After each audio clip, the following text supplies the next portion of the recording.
কমছে না গ্যাস সংকট, যার প্রভাব পড়ছে জনজীবনে। আমরা গ্যাস সংকটের আরো খবর জানবো। এবারে গাজীপুর থেকে যুক্ত হচ্ছেন সহকর্মী রফিকুল ইসলাম খান।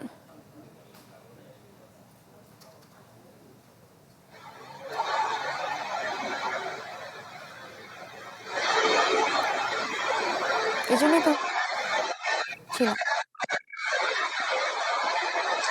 সারিকা, গ্যাস সংযোগ, গ্যাসের যে সংকট রয়েছে সেই সংকট কিন্তু এখনো কাটেনি। আমরা বিভিন্ন সিএনজি স্টেশনগুলোতে ঘুরে দেখেছি, সিএনজি স্টেশনে যে আগের মতোই রয়েছে, কিন্তু এখনো প্রেশার 110, 190 কিংবা 100 নিচে কিন্তু রয়েছে বিভিন্ন সিএনজি স্টেশনে।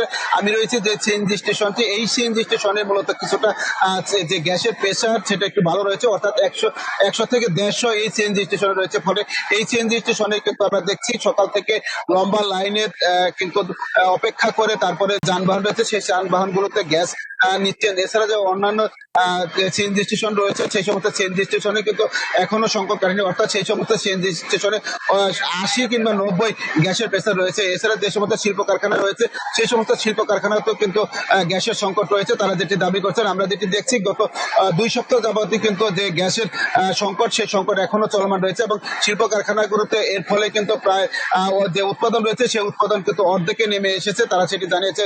এবং কি 5 তারিখের পর থেকে যে সমস্ত শিল্প কারখানায় আসলে সংকটের মধ্যে রয়েছে, তাদের যদি চিপমেন্ট করতে না পারে সময় মতো, তাহলে শ্রমিকদের বেতন দিবে কিভাবে, সেটি নিয়ে আসলে তাদের একটু দুশ্চিন্তায় রয়েছে। আমরা তিতাস কর্তৃপক্ষের সাথে কথা বলেছি, তারা যেটি যে এলএনজি রয়েছে সেই এলএনজি সংকট কাটবে, তারপর থেকে পাইপলাইনে গ্যাস সরবরাহ শুরু হবে এবং সেই সময় আসলে সংকটটি কেটে যাবে। গাজীপুর থেকে এই ছিল আসলে গ্যাস সংকটের সর্বশেষ খবর। সারিকা। রফিক, ধন্যবাদ আপনাকে। গাজীপুর থেকে গ্যাস সংকটের খবর জানছিলাম।